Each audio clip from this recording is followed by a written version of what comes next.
Animal testing is wrong. I stand in affirmation to this year's resolution. Resolved. The United States federal government should ban all testing that requires the use of animals. Observation 1 is the results. According to politics.co.uk 12, results fail. The scientific objections to animal experiments are based on the problem of species differences and the artificiality of the diseases induced in them, meaning that the results from animal experiments may be dubious value to humans. The differences between species can make results from one type of animal inapplicable to another. The results from animal experiences can be seriously misleading. Pursuing a line of research on animals can produce conflicting or confusing results of unknown relevance to human beings. For example, strokes were induced in monkeys and rats by blocking an artery to the brain, causing brain damage. Decades of animal research have produced numerous drugs that protect animals, but none of them are effective in the humans. Monkeys are injected with a toxic chemical that induces a disorder superficially similar to human Parkinson's disease, but the monkeys recover from the condition when the injections actually stop. Dogs are widely used for research into heart disease despite the differences. Of numerous therapies found to improve survival in animals models of septic shock, none have worked in humans, and even worse, some have decreased patient survival. Billions of pounds have been spent in trying to create animal models of AIDS with little success. In the end, all we can see is that the results are not worth what we're doing to these animals because of the fact that they actually hurt them in the case of septic shock, and that these actually don't work because they are completely different. In the end, if the NAIC cannot bring up a case such as Parkinson's where testing on the animal actually helps us figure out a cure, then you vote AF because of the fact that the results fail. And continue to its ethics. According to politics.co.uk 12, UK law recognizes that animals used in research are capable of experiencing pain, distress, suffering, and lasting harm, but these sentient animals are unable to give their consent to participate in research. For some people, the fact that animals can suffer and experience pain is sufficient reason to frame or more grounds from harming them.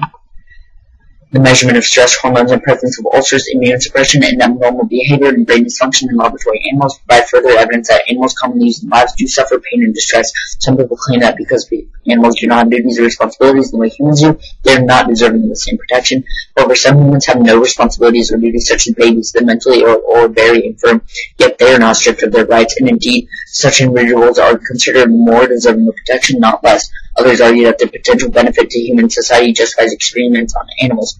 However, their argument is a slippery slope, as the reasoning would also justify experiments on non-consenting humans for the ultimate benefit of human society, a clearly unethical scenario. And maintaining proper moral values is the only way to obtain a free society which outweighs nuclear extinction. True in 89. If the United States is determined to deter a Soviet attack on Europe, it must have a moral nuclear strategy that is willing to implement such a strategy. Such a strategy could require that the United States accept an unequal risk of nuclear destruction to ensure the survival of free society. The United States must be willing to sacrifice itself for a higher value than its own national survival.